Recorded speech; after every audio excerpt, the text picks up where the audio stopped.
মঙ্গলবার একটি তাসবিহ পাঠ করিলে আপনার মনের সকল আশা আকাঙ্ক্ষা পূরণ হবে। আপনার মনে যত ধরনের আশা রয়েছে, আকাঙ্ক্ষা রয়েছে, পূরণ হয়ে যাবে। যা চাইবেন তাই আল্লাহ রাব্বুল আলামিন দান করবেন। প্রিয় ভাই বোনেরা, মনে যত ব্যথা রয়েছে, বেদনার সব আল্লাহ রাব্বুল আলামিন দূর করে দিবেন। আপনার ভালোবাসার মানুষ চলে গিয়েছে, স্বামী স্ত্রীর মধ্যে দ্বন্দ্ব, সংসারের মধ্যে অশান্তি, অভাব অনটন লেগে রয়েছে, কোনোভাবে অভাব অনটন দূর হচ্ছে না। তারপরে আরো যত ধরনের সমস্যা রয়েছে, কঠিন রোগে আপনি আক্রান্ত হয়ে পড়েছেন, মিথ্যা মামলা মোকদ্দমায় ফেসে গিয়েছেন, আপনি মঙ্গলবার এই তাসবিহটি পাঠ করুন। প্রিয় ভাই বোনেরা, কিভাবে পাঠ করবেন, কখন পাঠ করবেন আমি বলে দিচ্ছি। প্রিয় ভাই বোন, আল্লাহ রাব্বুল আলামিন খুশি হয়ে যান তার নামের জিকির যদি আপনি করতে পারেন, তাকে যদি রাখতে পারেন, আল্লাহ রাব্বুল আলামিন খুশি হয়ে যান। আল্লাহ রাব্বুল আলামিন নিজেই ঘোষণা দিয়েছেন, কি চমৎকার করে বলেছেন দেখুন, ওয়ালিল্লাহিল আসমাউল হুসনা ফাদউহু বিহা। বান্দা, আমার সুন্দর সুন্দর নাম রয়েছে, সেই সুন্দর সুন্দর নাম ধরে ধরে তোমরা ডাকো। তোমরা যদি ডাকো আমাকে, সাথে সাথে আমি সাড়া দেই, উত্তর দেই। উদউনি আস্তাজিব লাকুম। বান্দা, আমাকে ডাকতে দেরি, আমি ডাকের সাড়া দিতে দেরি না। তোমরা চাইতে দেরি, আমি তোমার চাওয়া পাওয়া পূরণ করতে দেরি করি না এক সেকেন্ড সময়। প্রিয় ভাই বোন, আল্লাহ রাব্বুল আলামিনের কাছে চান, আল্লাহ রাব্বুল আলামিনের নামে এই তাসবিহটি পাঠ করুন। অবশ্যই আপনার মনের আশা রমজানের মধ্যে পূরণ হবে। যা চাইবেন আল্লাহ রাব্বুল আলামিনের কাছে সবকিছু দান করবেন। সবকিছুর খাজানা আল্লাহ রাব্বুল আলামিনের কাছে, যা চাইবেন তাই আপনি পাবেন। তো প্রিয় ভাই বোনেরা, তাই আপনি কেমন করে সেই তাসবিহটি পাঠ করবেন বলে দিচ্ছি।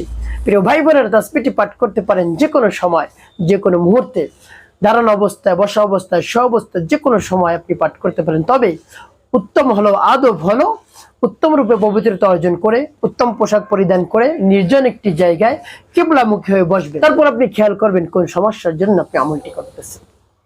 এরপরে আপনি সর্বপ্রথম কি পাঠ করবেন? আপনার জীবনের গুনার কথা স্মরণ করে ক্ষমা প্রার্থনা করবেন। আস্তাগফিরুল্লাহ, আস্তাগফিরুল্লাহ, আস্তাগফিরুল্লাহ। বা কোন ইস্তেগফারটি আপনি পাঠ করতে পারেন? আস্তাগফিরুল্লাহ রাব্বি মিন কুল্লি যামবি ওয়া আতুবু ইলাইহি লা হাওলা ওয়া লা কুওয়াতা ইল্লা বিল্লাহিল আলিয়্যিল আযীম। এভাবে যখন ইস্তেগফার পাঠ করা হয়ে যাবে, তিনবার দুরূদ শরীফ পাঠ করবেন, সাল্লাল্লাহু আলাইহি ওয়াসাল্লাম, সাল্লাল্লাহু আলাইহি ওয়াসাল্লাম, সাল্লাল্লাহু আলাইহি ওয়াসাল্লাম। যখন ইস্তেগফার এবং দুরূদ শরীফ পাঠ করা হয়ে যাবে, তারপরে আপনি সেই তাসবিহটি পাঠ করবেন। প্রিয় ভাই বোনেরা, সেই তাসবিহটি পাঠ করলেই আল্লাহ রাব্বুল আলামিন আপনার সকল ধরনের মনের আশা আকাঙ্ক্ষা পূরণ করে দিবেন। যা চাইবেন তাই পাবেন। সেই তাসবিহটি আমি বলে দিচ্ছি, কতবার পাঠ করবেন বলে দিচ্ছি। আগে তাসবিহটি বলে নেই, তাসবিহটি পাঠ করে পরবর্তীতে কি কি করবেন তাও বলে দিব। আগে আপনি ধৈর্য ধারণ করে এই তাসবিহটি শুনুন এবং মুখস্থ করুন। যেমন বিসমিল্লাহির রহমানির রহিম, يا ذا الجلال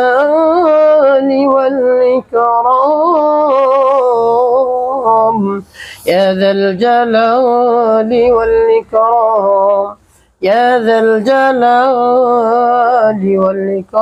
والإكرام، يا ذا الجلال والإكرام।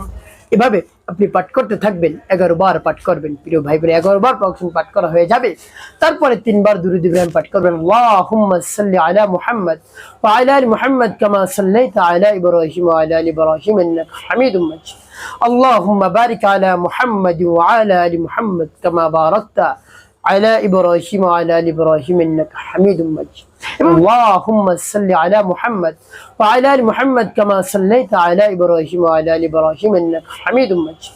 اللهم بارك على محمد وعلى آل محمد كما باركت على إبراهيم وعلى آل إبراهيم إنك حميد مجيد. اللهم صل على محمد وعلى آل محمد كما صليت على إبراهيم وعلى آل إبراهيم إنك حميد مجيد. اللهم بارك على محمد وعلى آل محمد كما باركت على إبراهيم وعلى آل إبراهيم إنك حميد مجيد। এবং যখন দুরূদ ইব্রাহিম পাঠ করা হয়ে যাবে, তারপরে আপনি কি করবেন? সাথে সাথে ওই স্থানে বসে আল্লাহ রাব্বুল আলামিনের কাছে হাত উত্তোলন করবেন। হে আল্লাহ, আমার মনের চাওয়া পাওয়া পূরণ করে দিন, মনের ব্যথা বেদনা দূর করে দিন, যা মনের আশা আছে আকাঙ্ক্ষা রয়েছে সবকিছু পূরণ করে দিন। হ্যাঁ আল্লাহ, আমাকে অনেক সম্পদের মালিক বানিয়ে দিন, গাড়ি বাড়ির মালিক বানিয়ে দিন, আমার সংসারে শান্তির ব্যবস্থা করে দিন, ভালোবাসার মানুষকে আপনি কাছে এনে দিন, আমার সন্তানকে বাধ্য করে দিন। আমি কঠিন রোগে আক্রান্ত হয়ে পড়েছি, কঠিন রোগ আপনি দূর করে দিন। এভাবে আল্লাহ রাব্বুল আলামিনের কাছে বিশ্বাস নিয়ে বলতে হবে। অবশ্যই রমজানের মধ্যেই আপনার মনের আশা, আকাঙ্ক্ষা, বাসনা, কামনা পূরণ হয়ে যাবে ইনশাআল্লাহ। প্রিয় ভাই বোনেরা, একটি কাজ করতে হবে, কখনো ভুলবেন না নামাজ আদায় করতে, মিথ্যা কথা বলবেন না, মানুষের খেদমতে কাজ করবেন, কখনো মানুষের ক্ষতি করবেন না। তাহলে আপনার জীবন হবে সুখময় এবং শান্তিপূর্ণ ইনশাআল্লাহ।